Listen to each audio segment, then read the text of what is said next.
And a very good morning to you. It is Tuesday morning. I greet you in Jesus' precious name. It is the 13th of September, the year 2022, and this is your friend Angus Buchan with a thought for the day. If we go to the book of Lamentations, chapter 3 and verse 27, it is good for a man to bear the yoke in his youth. And then we go to the New Testament, to the Gospel of Matthew, chapter 11, and I'm reading verse 29 and verse 30. Take my yoke upon you and learn from me, for I am gentle and lowly in heart, and you'll find rest for your souls. For my yoke is easy and my burden is light. It is good to bear the yoke. You know what a yoke is? That's right. They put it in between a pair of oxen when they pull a cart or a plow or something. The yoke prepares us for future tests. You know what they say? No pain, no gain.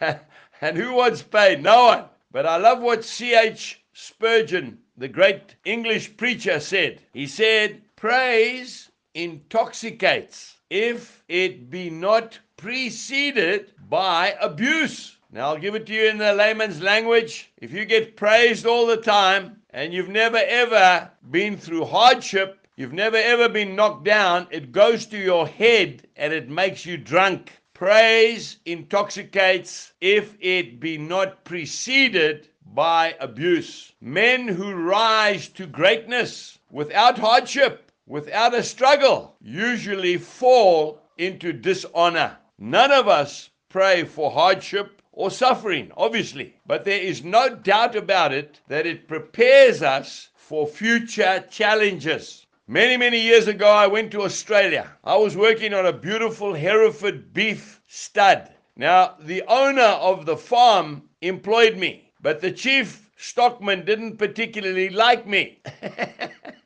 He thought I didn't know much, and it just meant he'd have to do more of the work. So the first day I got there, I'll never forget it, as long as I live. He said, mate, I love the Aussies, by the way. He says, you see that black horse over there in the field? I said, yes, sir. He says, mate, that's your horse. Go and get it. Well, when I went into the paddock, first of all, I couldn't catch the horse. He kept running up and down the field. Eventually, I cornered him in one corner of the field, and then he showed me his back hooves. Well, it took me about an hour or two, but I caught that horse, and I got on him, and he bucked me off a few times. But you know something? That horse taught me how to ride, and I have never forgotten it ever since. Don't be afraid of taking the yoke. It will prepare you for the future. Jesus bless you and have a wonderful day. Goodbye.